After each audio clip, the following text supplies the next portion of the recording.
ரொம்ப அருமையான நாள். உங்களை எல்லாத்தையும் பார்க்கறது ரொம்ப சந்தோஷமா இருக்கு.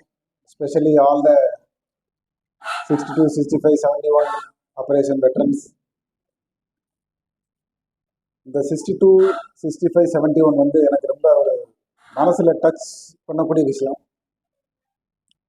ஏன்னா எங்க அப்பா இந்த 3 வாரில் இருந்தவர். 62ல் சைனால ஒரு ஒரு ஒரு மாசம் அவங்கள வந்து பிரிசன்ஸ் ஆஃப் வாரா பிடிச்சிட்டு போயிட்டாங்க. ஸோ அவர் ஃபுல் பிளட்டூன், ஒரு ஆஃபீஸர், ஒரு 30 பேர் எல்லாத்தையுமே சைனாவில் வந்து பிடிச்சி பிரிசன்ஸ் ஆஃப் வாரா கொண்டு போய் ஒரு மாதம் அங்கே வச்சு. ஸோ அந்த டைமில் வந்து தந்தி போட்டாங்க வீட்டில், ஆள் வந்து அவுட்டு அப்படின்ட்டு. ஸோ வீட்டுக்கு பொருளெல்லாம் அனுப்பி வேற விட்டாங்களாம். அந்த மாதிரிலாம் நடந்திருக்கு. ஸோ வீட்டில் உங்களுக்கு தெரியும் ஊரில் எப்படி ஒரு சுச்சுவேஷன் இருந்திருப்பான்ட்டு. ஆனால் ஒரு மாதம் கழிச்சு ஆள் உயிரோடு வந்துட்டாரு. ஸோ அப்போ வந்து ஒரு சுச்சுவேஷன் எப்படி இருக்கும்னு நினச்சி பாருங்க. ஸோ அதெல்லாம் எங்கள் குடும்பத்தில் வந்து அதெல்லாம் அனுபவிச்சு பார்த்தவங்க. அப்புறம் 1965, 1971 டாக்காவில் எங்கள் அப்பா இருந்தார். ஏன்னா அவர் மெட்ராஸ் ரெஜிமெண்ட்டில் இருந்தார். ஸோ இந்த 3 வாரில் உள்ளவங்க தான் உண்மையான ஒரு சோல்ஜரிங். அதாவது ஒரு போல்ட் ஆக்ஷன் ரைஃபிள் திருநாட்டியை வச்சு ஒவ்வொரு கோலிக்கும் ஒவ்வொரு ரவுண்டுக்கும் நம்ம மறுபடியும் காக் பண்ணி ஃபயர் பண்ணதும். ரயில்வே ஸ்டேஷன் காஷ்மீருக்கு போனோம்னா பட்டான்கோட் தான் லாஸ்ட் ரயில்வே ஸ்டேஷன். பட்டான்கோட்டுக்கு அப்புறம் இப்போ ஜம்மு, இப்போ உதம்பூர், இப்போ ரயில் வந்து மேலே சின்னகிரி வரைக்கும் போக ஆரம்பிச்சு. ஸோ அவங்க பட்டான்கோட்டோட சரி, அதுக்கப்புறம் டிரான்சிட் கேம்பில் போகணும். ட்ரெயினில் இங்கேருந்து ஒரு காஷ்மீர் ஜம்முக்கு போகிறதுக்கே உங்களுக்கு 5 நாள் ஆகும், 5 நைட்டு. அப்புறம் அதுக்கப்புறம் காணவாயில் ஒரு 3 நாள். ஸோ இப்படிலாம் ட்ரெயினில் ஒரு நாள் ரிசர்வேஷன் அவங்க பார்த்ததே கிடையாது. உங்களை யாருமே பார்த்துக்க மாட்டீங்க அந்த காலத்தில். ஸோ அதெல்லாம் நான் வந்து எனக்கு வந்து எல்லாமே தெரியும். ஏன்னா எங்கள் அப்பா வந்து அப்பப்போ அந்த சின்ன வயசுலேருந்தே கதையெல்லாம் சொல்லுவார், இப்படிலாம் பட்டோம் அப்படின்ட்டு. ஸோ உங்களுடைய சேவைகள் என்னுடைய மனசில் வந்து ரொம்ப ஒரு டச் பண்ணக்கூடிய ஒரு விஷயம். உங்களை எல்லாத்தையும் இப்போ நான் வந்து பார்க்கும்போது எங்கள் அப்பாவை பார்க்குற மாதிரி இருக்கு, அந்த மாதிரி ஒரு ஃபீலிங். ஸோ அந்த காலத்தில் அவ்வளோ கஷ்டப்பட்டு, ஆனால் உங்களை பார்க்கும்போது சந்தோஷமா இருக்கு. ரொம்ப முகத்தில் ஒரு பிரைட்னஸ், ஒரு சந்தோஷம். ஸோ நீங்கள் இன்னும் அந்த சந்தோஷத்தோட நூறு வாழணும், நல்லா சந்தோஷமா இருக்கணும் அப்படின்னு நான் வந்து கடவுள்கிட்ட வேண்டிக்கிறேன். ஸோ இந்த தருணம் வந்து திடீர்னு முடிவு பண்ணது. நான் அதனால இன்னும் நிறைய இதை பற்றி பப்ளிசிட்டி பண்ண எங்களுக்கு டைம் இல்லாமல் போயிட்டு. அதாவது கடந்த ஒரு 1.5-2 வருஷத்துக்கு முன்னால ஸ்டேஷன் ஹெட் குவார்ட்டர் திருவனந்தபுரத்துல இருந்து 62, 65, 71 இந்த ஆப்ரேஷன்ஸ்ல யார் யார் பார்ட்டிசிபேட் பண்ணாங்களோ அவங்களுடைய டீட்டெயில்ஸ்லாம் எங்களுக்கு அனுப்புங்க அப்படின்ட்டு இருந்தாங்க. ஸோ அந்த டைமில் தான் உங்களுக்கு தெரியும், எங்கள் ஸ்டாஃப் வந்து நாங்கள் மெசேஜ்லாம் போட்டு உங்கள்கிட்ட கான்டாக்ட் பண்ணி உங்களுடைய கிரெடென்ஷியல்ஸ்லாம் வாங்கி நாங்கள் ஒரு லிஸ்ட்டு ப்ரிப்பேர் பண்ணோம். அது வரைக்கும் நம்மகிட்ட அந்த மாதிரி லிஸ்ட்டே இல்லாமல் இருந்தது. ஸோ அப்படி ஒரு லிஸ்ட்டை ப்ரிப்பேர் பண்ணி வச்சிருக்கும் போது அதுக்கப்புறம் அதை பற்றி என்ன ஆச்சுன்னே தெரில, அதை பற்றி அப்படியே அமைதியாகிவிட்டது. ஸோ அந்த இது அப்படி போயிட்டு அப்புறம் கார்கில் திவஸ் நம்ம கொண்டாடணும், வெட்டரன்ஸ் டே கொண்டாடணும், இந்த வருஷமும் கார்கில் திவஸ் கொண்டாடணும். அப்புறம் உங்களில் ஒரு சிலர் என்கிட்ட வந்து, சார் என்ன சார் எல்லாம் நீங்கள் போன தடவை வாங்கினீங்களே இந்த டீட்டெயில்ஸ்லாம், எங்களுக்கு ஒன்றும் கொண்டாட்டம் இல்லையா? ஆனால் உண்மையிலே உங்களை வந்து ஃபர்ஸ்ட் கொண்டாடி இருக்கணும். ஸோ அப்படி ஒரு ஆர்டர் இல்லாதனால நம்ம வந்து அதை அப்படி சரி வந்து இதுக்கு மேலே நம்ம வந்து லேட் பண்ணக்கூடாது. முதல்ல நம்ம உடனே நம்ம கையில் இருக்கிறத நம்ம என் பவரில் எவ்வளோ இருக்கோ, எனக்கு வேற ஃபைனான்சியல் பவர் எனக்கு கொடுத்துருக்காங்களோ அதை வச்சு முதல்ல நடத்திடுவோம். அப்புறம் இப்போ டிசம்பரில் வருது நமக்கு 1971 வாரனுடைய விஜய் திவஸ் அப்படின்ட்டு வரும்ல, நம்ம டிசம்பரில் கொண்டாட்டம் வரும்போது கொஞ்சம் மேஜராக பெருசாக பண்ணலாம் அப்படின்னு நினச்சிருக்கிறோம். ஸோ இன்றைய நாள் ஒரு இம்பார்ட்டண்ட்டான நாள். அதனால தான் நான் கூட இன்னைக்கு ஒரு ட்ரெஸ்ஸை சூப்பராக போட்டு வந்துட்டேன். ஏன்னா நமக்கே நல்லா இருக்கவங்கெல்லாம் பார்க்கும்போது. ஸோ நம்ம வந்து இந்த ஒரு 5 நிமிஷம் ஏன் ப்ரீஃபிங், அப்புறம் டாக்டர் ஒரு 2 நிமிஷம், அதுக்கப்புறம் நம்ம வந்து உங்களுக்கெல்லாம் ஒரு சின்ன ப்ரைஸஸ் கொடுத்து உங்களுக்கு மரியாதை செய்யலாம் அப்படின்னு நான் நினைக்கிறேன். ஸோ இப்போதைக்கு நம்ம மந்த்லி மீட்டிங்கை பற்றி பார்ப்போம். ஸோ இந்த மந்த்லி மீட்டிங் நான் ஒவ்வொரு தடவை சொல்கிறது தான், நம்ம ஒவ்வொரு மாதமும் நம்மகிட்ட என்ன நடக்குது அப்படிங்கிறத பற்றி நம்ம உங்களுக்கு சொல்கிறது. இதில் நிறைய பேர் வந்துகிட்டு இருப்பீங்க, நிறைய பேர் வராமல் இருப்பீங்க. ஒவ்வொரு மாதமும் நான் அந்த மாதத்தில் என்ன நடந்தது அப்படிங்கிறத உங்களுக்கு சொல்கிறேன். ஸோ இது வந்து நீங்கள் பார்த்தீங்கன்னாக்கா உங்களுக்கு தெரியாத எங்கேருந்து ஒன்றும் ரிவைஸ்டு டிசைன். இப்போ நமக்கு வந்து பாலிகிளினிக் நம்ம தூவிபுரத்தில் செய்கிறதுக்காக புதுசாக கன்ஸ்ட்ரக்ஷன் பண்ணுறதுக்காக நம்ம பிரயாசப்பட்டுட்டு இருந்தோம். ஸோ அது ஒரு ஒரு 1.5 வருஷமா நம்ம பிரயாசப்பட்டு அந்த ஃபைல் மேலே கீழே போயிட்டு கடைசியில் திருப்பி வந்து விட்டது. ரீசன் என்னன்னா அதில் வந்து நம்ம ப்ரொப்போசல் வந்து 3700 ஸ்கொயர் ஃபீட் கேட்டிருந்தோம். அவங்க வந்து 2000க்கு மேலே கொடுக்க மாட்டோம் அப்படின்னு திருப்பி அனுப்பிட்டாங்க. இப்போ 2000க்குள்ளே பண்ணி ஆகணும். ஸோ இப்போ 2000க்குள்ளே பண்ணுறதுக்கு ரிவைஸ்ட் ஸ்கெட்ச் நாங்கள் வந்து பண்ணியிருக்கோம். அது நான் வந்து நம்ம அசோசியேஷன்ஸ் அட்வைசரி கமிட்டி மெம்பர்ஸ் எல்லாம் உட்காந்து நாங்கள் முடிவு பண்ணி இப்போ ரிவைஸ்ட் அனுப்பியிருக்கிறோம். ஸோ இது வந்து பண்ணி இப்போ வந்து நீங்கள் பார்த்தீங்கன்னாக்க இப்போதுலேருந்து எல்லாம் ஒழுங்காக போயிட்டு இருந்தா நமக்கு புது பாலிகிளினிக் லொக்கேஷன் கிடைச்சா ஒரு 3 வருஷம் ஆயிடும். அதான் உங்களுக்கு சொல்ல வேண்டியது. ஏன்னா கன்ஸ்ட்ரக்ஷனுக்கு அவங்க 2 இயர்ஸ் கேட்குறாங்க. ஸோ அதுக்கு முன்னால் 6 மாதம் அப்ரூவலுக்கு, 6 மாதம் உங்களுக்கு டெண்டர் பண்ணுறதுக்கு. ஸோ இப்போதுலேருந்து இன்னும் அடுத்த அதே ஸ்பீடில் நம்ம பிடிச்சாக்க அடுத்த 3 வருஷத்துக்கு அப்புறம் நமக்கு தூவிபுரத்தில் பாலிகிளினிக் கிடைக்கிறதுக்கு சந்தர்ப்பம் உள்ளது. அவ்வளோதான். உங்களுக்கு தெரிஞ்சா போதும். இல்லைன்னா உங்களுக்கு இதை விட சூப்பரான பாலிகிளினிக் லொக்கேஷன் கிடைக்காது, அப்படின்னு சொல்லிக்கிறேன். இதுக்கு நம்ம அடுத்த 3 வருஷத்துக்கு நம்ம ரெண்டல் பீரியடை நாங்கள் மாற்றி அக்ரிமெண்ட் போட்டு எல்லாம் முடிச்சிட்டோம். ஸோ 2028 ஜூன் வரைக்கும் நமக்கு இந்த பில்டிங்கில் நமக்கு எடுக்கிறதுக்கு ஆர்டர் இருக்கு, அக்ரிமெண்ட் இருக்கு. நெக்ஸ்ட் பார்த்தீங்கன்னா நீங்கள் நம்ம தூவிபுரத்தில் தான் அந்த லேண்டு, நம்ம லேண்டு ரொம்ப அண்டர் கிரவுத் மரம் செடி கொடியாக இருந்தது. ஸோ இதை வந்து ஸ்டேஷன் ஹெட் குவார்ட்டரில் சொல்லி சேங்ஷன் வாங்கி அதை க்ளீன் பண்ணிட்டோம். பார்க்கலாம் இப்போ அப்படி க்ளீன் பண்ணியிருக்கோம். வாங்க உட்காருங்க ப்ளீஸ், உட்காருங்க. ஸோ க்ளீன் பண்ணிட்டு இருக்கோம். நெக்ஸ்ட் வந்து பாயிண்ட்ஸ் பார்த்தீங்கன்னா உங்களுக்கு செட்டில்மெண்ட் ஐடிஸ் நம்ம கிளைம்க்கு உள்ளது. இப்போல்லாம் வித்தின் 1.5 இயர்ஸில் 15 நாளைக்குள்ள 15 to 20 டேஸ்ல நமக்கு வந்து கிளைம் வந்து செட்டில் ஆகி வந்துடுது. ஸோ உங்களுக்கு ஒரு மாதம் 1.5 மாதத்துக்குள்ளே உங்களுக்கு பைசா பேங்க்கே வந்துடுது. ஸோ அந்த மாதிரி ஒரு சிச்சுவேஷன் நம்ம கிளைம் செக்ஷன் அவங்களுக்கு வீடியோலையும் சொன்னேன், ரொம்ப சூப்பராக தம்பி பண்ணிட்டு இருக்கிறாரு. நெக்ஸ்ட் வந்து இப்போ டாக்டர் உங்களுக்கு தெரியும், ஒவ்வொரு மாதமும் பெட் ரிடன் பேஷண்ட்ஸ் எல்லாம் வீல் சேர் பேஷண்ட்ஸ்க்கு நம்ம டாக்டர்ஸ் உங்களை வீடு தேடி வர்றாங்க. பக்கத்தில் ரொம்ப தூரம் போக முடியாது, இங்கேருந்து ஒரு 15 கிலோமீட்டர் வரைக்கும் மேக்ஸிமம். ஸோ நம்ம டாக்டர் செல்வானந்த் போயிட்டு வந்தாங்க 5ஆம் தேதி. அப்புறம் டாக்டர் சுனிதா மேடம் போயிட்டு வந்தாங்க 12ஆம் தேதி.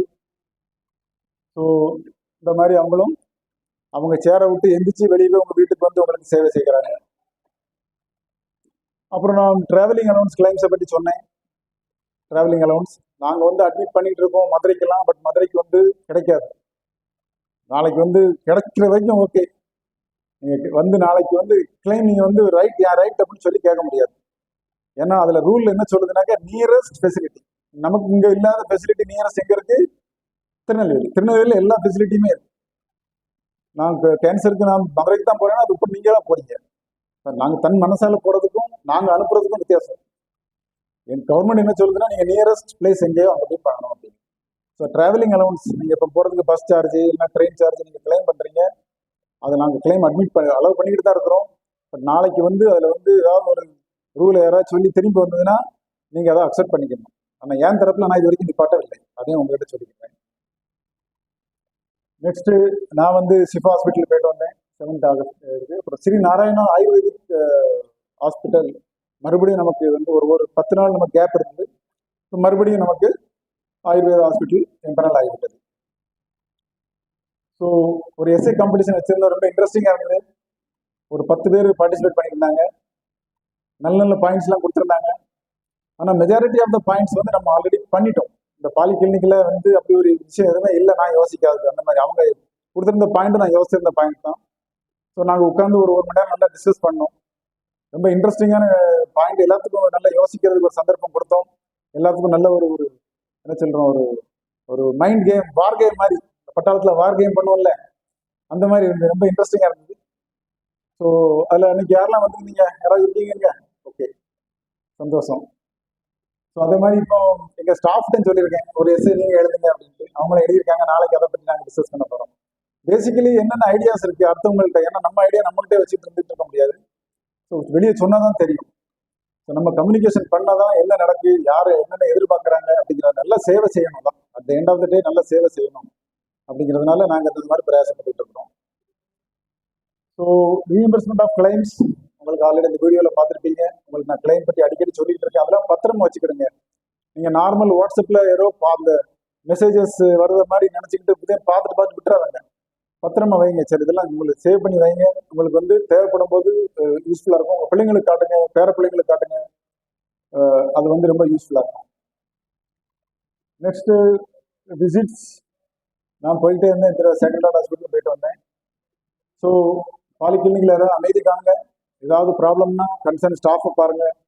இல்லை உங்களுக்கு அந்த சொல்யூஷன் கிடைக்கலன்னா என் டோர் எப்பவுமே திறந்தா இருக்கு. நீங்கள் எப்போனாலும் என்கிட்ட வந்து கேட்கலாம்.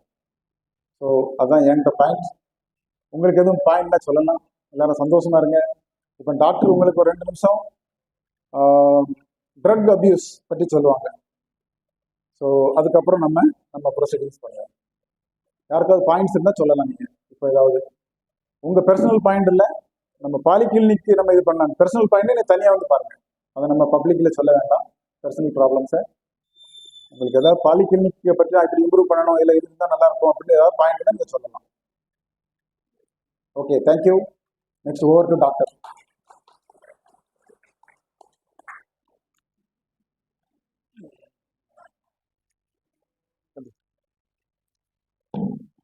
எல்லாருக்கும் வணக்கம். இன்னைக்கு வந்து ட்ரக் அபியூஸ் பத்தி நம்ம பேச போறோம். ட்ரக் அபியூஸ்னா மேடம் போதை மருந்தை பத்தி பேச போறாங்க அப்படின்னு நினைக்காதீங்க. ட்ரக் அபியூஸ் போதை மருந்து, போதை பழக்கம், கஞ்சா, ஹெரோயின், கொக்கைன் சாப்பிட்டாதான் போதை மருந்து கிடையாது. நம்ம நிறைய டோலோ 650, ஜெலுசில், காஃப் சிரப்பு, டைஜின் எல்லாம் குடிச்சாலும் அதுவும் போதை மருந்து தான். அதாவது எப்படி போதை மருந்துன்னா அது நம்மை தன் பக்கம் இழுக்கும் போதை மருந்துகள். அதெல்லாம் நம்ம எப்படி கர்டைல் பண்ணணும்.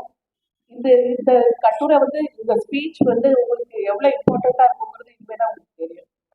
இந்த டோலோலாம் எடுத்துறீங்களா? நிறைய பேர் சொல்றீங்க மாசம் வருது மேடம், ஒரு 10 டோலோ போடுங்க மேடம் அப்படின்றீங்க. அந்த டோலோ 650, ஜெலுசில் எல்லாமே வந்து நம்ம லிவர்ல தான் மெட்டபலைஸ் ஆகும். மெட்டபலைஸ் ஆகுதுன்னா லிவர் வந்து பிரித்து எடுக்குது. எது நமக்கு உடம்புக்கு தேவை, எது நமக்கு தேவையில்லைங்கிறத பிரிச்சு எடுக்குது. அந்த நச்சை வந்து நம்ம கிட்னி வந்து வெளியே தள்ளிடுது. ஸோ இந்த ஓவர்லோட், அந்த மெடிசன்ஸ் வந்து ஓவர்லோடா இருக்குதுன்னா போத் நம்ம லிவரும் அஃபெக்ட் ஆகும், கிட்னியும் அஃபெக்ட் ஆகும். ஸோ நம்ம ரொம்ப கேர்ஃபுல்லா இருக்கணும். இன்னொன்று தூக்க மாத்திரத்தை பத்தி பேசணும்னு நினைச்சேன் நான். நிறைய பேர் என்னன்னா 2 தூக்க மாத்திரை போடுறீங்க. மேடம் எனக்கு 1 போட்டா தூக்கம் வர மாட்டேங்குது. 2 வெரைட்டி ஆஃப் மெடிசன், வேற குரூப்ல இருக்கிற 2 மெடிசன் போடுறீங்க. அப்படி போட்டீங்கன்னா என்ன சைடு எஃபெக்ட்ஸ்னா நெக்ஸ்ட் டே உங்களுக்கு ஒர்க் பண்ணுறது ரொம்ப கஷ்டமா இருக்கும். டிசினஸ், ட்ரௌசினஸ் ரொம்ப எக்ஸ்ட்ரீமா போச்சுன்னா அந்த தூக்கத்திலேயே நடக்கிறது, தூக்கத்திலேயே சாப்பிட்றது, அந்த மாதிரி பிரச்சனை எல்லாம் உங்களுக்கு வரும். அதனால கவனமா இருந்துக்கோங்க. எனக்கு நான் பேர்லாம் சொல்ல விரும்பல. இங்க இருக்கிற பேஷண்ட் ஒன்று என் கிளினிக்லயே வந்து மேடம் தூக்க மாத்திரை எடுத்து எழுதி கொடுங்க, இல்லைன்னா இதெல்லாம் தூங்க முடியாது அப்படின்னு சொன்ன கேஸ் எல்லாம் இருக்கு. அதனால அதுக்கு நீங்க அடிமையாயிடாது. தூக்க மாத்திரை 60 வயசுக்கு மேல போடுறது தப்பு கிடையாது. பட் அது எதுக்குமே ஒரு லிமிட் இருக்கு. சிலர் என்ன பண்றாங்க, ஆன்டிபயோட்டிக்ஸ் பாத்தீங்கன்னா ஒரு எவ்ரி மந்த் 5 நாளைக்கு 1 வாரம் அப்படின்னு போடுறீங்க. அந்த மாதிரி போட்டீங்கன்னா உங்களுக்கு எப்போ அந்த ஆன்டிபயோட்டிக் மெடிசன்ஸ் ஆக்ட் பண்ணுமோ அப்போ உங்களுக்கு அது செயல் இருந்து போகும். நீங்க அப்படி எடுக்கிறதே வேஸ்டா போயிடும் உங்களுக்கு. அதனால அதுக்கப்புறம் உங்களுக்கு உண்மையாவே இன்ஃபெக்ஷன் வரும்போது என்ன மெடிசனே இருக்காது. எதுக்கு இந்த இம்பார்ட்டன்ஸ் உங்களுக்கு தெரியணும்னு நான் நினைக்கிறேன்னா, என்னோட எக்ஸ்பீரியன்ஸ்ல ஒரு சின்ன பொண்ணோட கதை நான் உங்களுக்கு சொல்லணும்னு நினைச்சேன். தீபா அப்படின்னு சொல்லிட்டு ஒரு குட்டி பொண்ணு, ஒரு 8-9 இயர்ஸ் தான் இருக்கும் அந்த பிள்ளை. ஸோ அவங்க அம்மா வந்து டெய்லி ஸ்கூலுக்கு கூட்டிட்டு போயிட்டு வருவாங்க. போயிட்டு வரும்போது அப்கோர்ஸ் டயர்டா இருந்தா எந்த பிள்ளையுமே அம்மா எனக்கு கை வலிக்குது, கால் வலிக்குது, தலை வலிக்குதுன்னு சொல்லும். அவங்க அம்மா என்ன பண்ணுவாங்களா, ஒரு டெய்லி திரும்ப வரும்போது ஒரு அரை மாத்திரை வலி மாத்திரை மெடிக்கல் ஷாப்ல வாங்கி டெய்லி கொடுத்துட்டே வந்துட்டாங்க. எத்தனை நாளா, எத்தனை வருஷமா கணக்கே இல்லை. கடைசியில பார்த்தீங்கன்னா 8 இயர்ஸ் 9 இயர்ஸ் ஆச்சுல கிட்னி ஃபெயிலியர் போய் அப்புறம் ஷீஸ் நோ மோர். அதனால கொஞ்சம் அவேரா இருந்துக்கோங்க. அப்புறம் இந்த நிறைய பேர் என்ன நினைக்கிறீங்கன்னா ஆல்கோஹால் தான் ரொம்ப ஒஸ்ட், ஸ்மோக்கிங் வந்து அவ்வளோ இது அளவுக்கு அது சீரியஸ்னஸ் கிடையாதுன்னு நினைக்கிறீங்க. ரெண்டுமே ஈக்குவலி ஹார்ம்ஃபுல் தான். போதைங்கிறது போதை வஸ்து மட்டும் கிடையாது, நம்மளை இருக்கிறதெல்லாம் போதைகள் தான். அதனால உடம்ப பார்த்துக்கோங்க, Take care of your health. Jai Hind.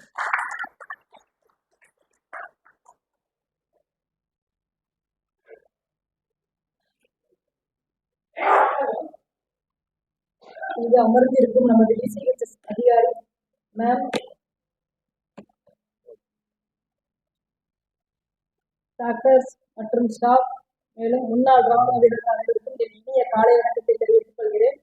இப்போது நாம் 1962, 1965 மேலும் 1971 இந்தியா நிகழ்த்திய போர்களில் பங்கேற்று தங்களது வீரத்தாலும் விடாமுயற்சியாலும் வெற்றியை நமது நாட்டிற்கு பெற்றுத்தந்த முன்னாள் படை வீரர்களுக்கு பரிசளித்து கௌரவிக்குமாறு நமது ஓஎஸ் சார் அவர்களை அன்புடன் அழைக்கிறேன். படை வீரர்கள் பெயரை நான் அறிவிக்கும் போது ஒவ்வொருவரும் வரிசையாக வரும்படி கேட்டுக்கொள்கிறேன். Subedar major Sivan Anaiyappan sir.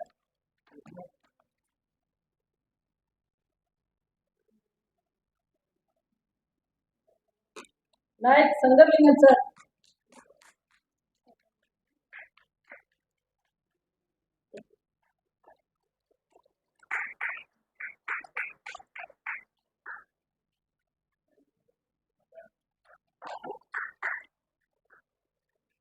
Sergeant Kumar A.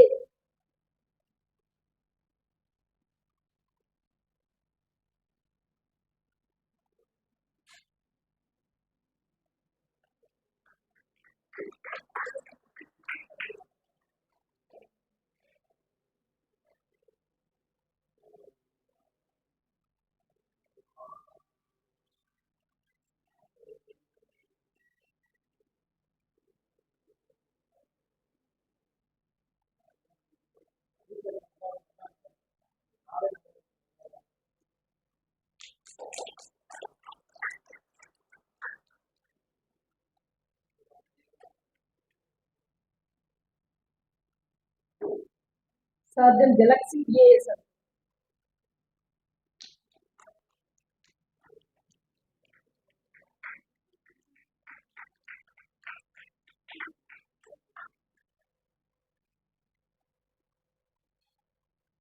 CFM Selvaraj Chandra sir.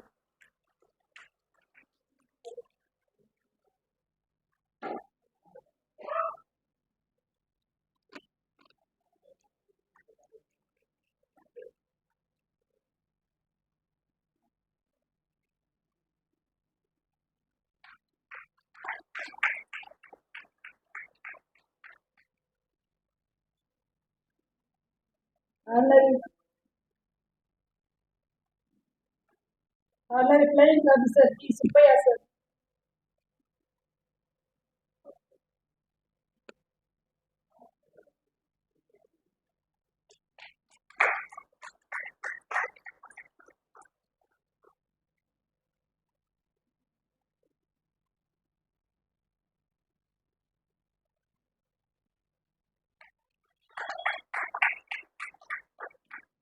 Kapal Ramasubbu sir.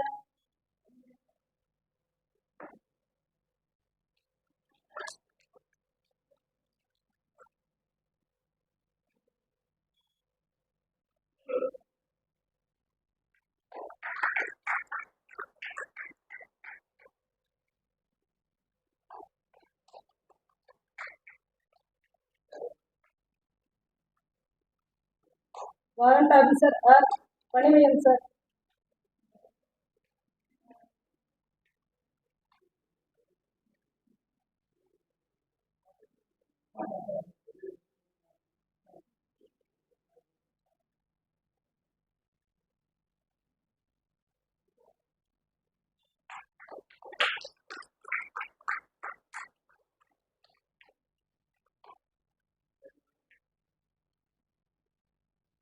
Kapal P. Mohan sir.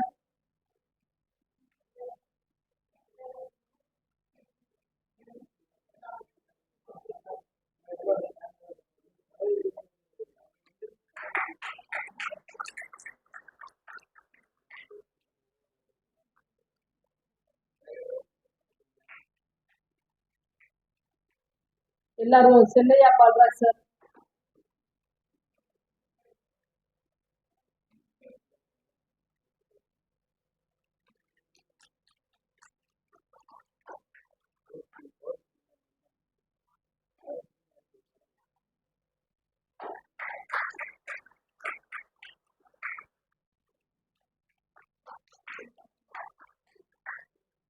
Doctor Sakkarai sir,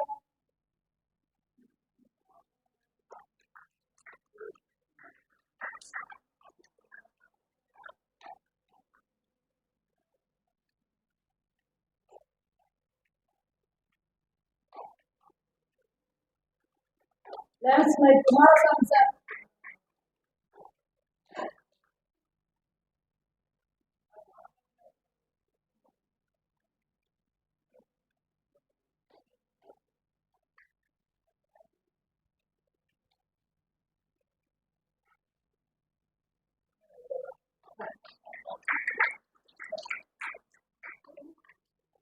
Naik C Madasamy sir,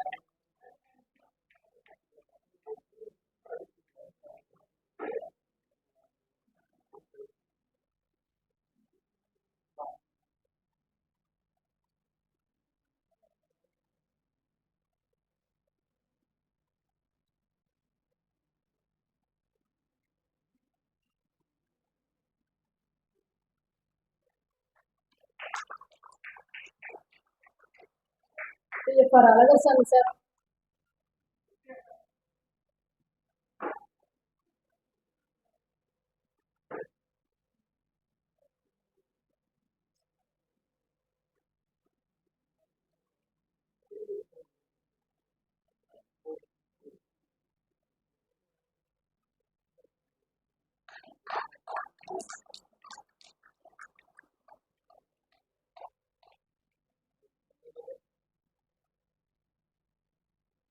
DS Naik Muthiah sir,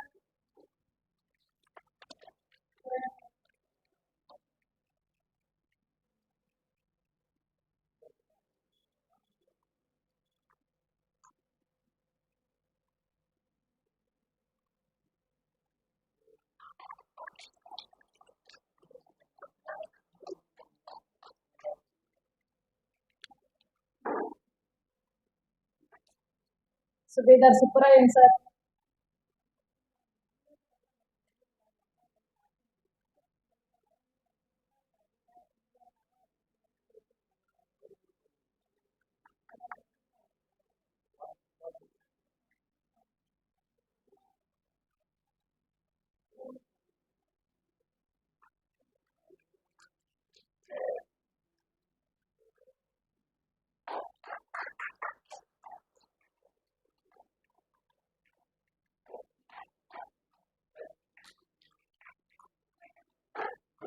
Naik S Kulamuthu sir,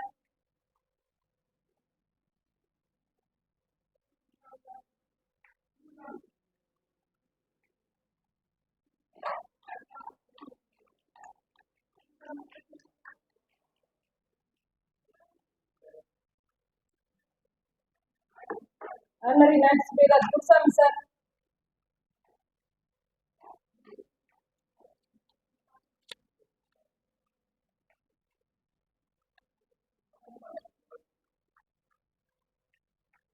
Naik Muthusamy sir,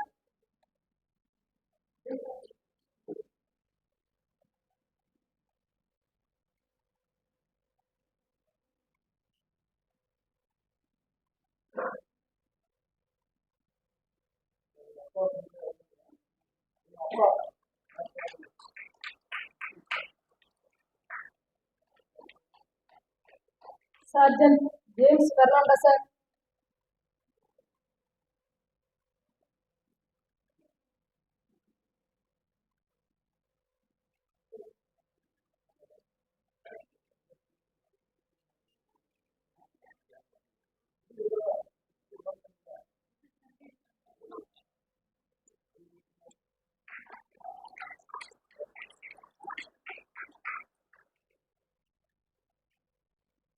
Naik Subedar Sakthivel sir,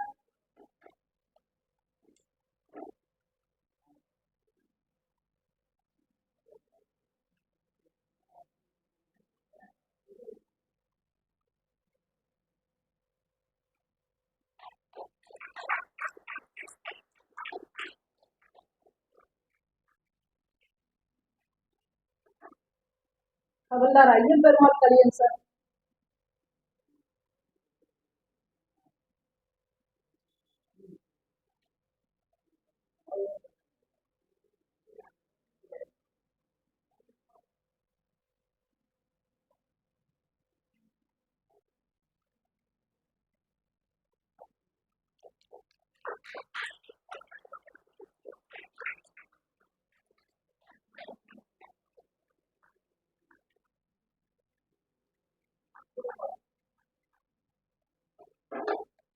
Havildar Muthusamy sir.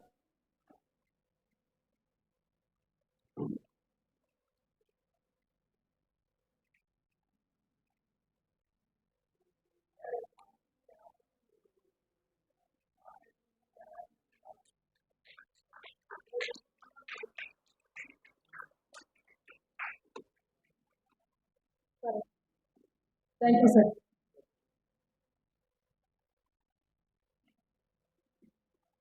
மிக்க நன்றி. எனக்கு இப்போதான் தெரிய வந்து பாப்பா ஸ்கேட்டிங் காம்படிஷனுக்கு நம்ம நேஷனல் லெவலில் போகிறாங்க. Hi, my name is Mrs Meshni. நான் இப்போ வந்து ஸ்டேட்டில் நேஷ்னல் வின் பண்ணியிருந்தேன். இப்போ நான் வந்து இன்டர்நேஷ்னல் செலக்ட் ஆகிருக்கேன். அதுவும் நம்ம இந்தியா ரெப்ரசென்ட் பண்ணி ப்ளே பண்ண போகிறேன். 15 கண்ட்ரிஸ் பார்ட்டிசிபேட் பண்ணுறாங்க. அதில் எப்படியாச்சும் வின் பண்ணணும். தயவு செஞ்சு என்னை பிளஸ் பண்ணுங்க எல்லாரும். தேங்க்யூ. All the best. பெருமையான விஷயம், நம்ம குழந்தைங்கள ஒருத்தங்க இந்த லெவலில் போகிறாங்கிறது. ஸோ நம்ம எல்லாருமே அவங்களுக்கு வந்து ஆசீர்வாதம் வந்து ரொம்ப நன்றி. ஸோ இது வந்து ரொம்ப ஷார்ட் டைமில் நாங்கள் வந்து பண்ண போகிறோம்.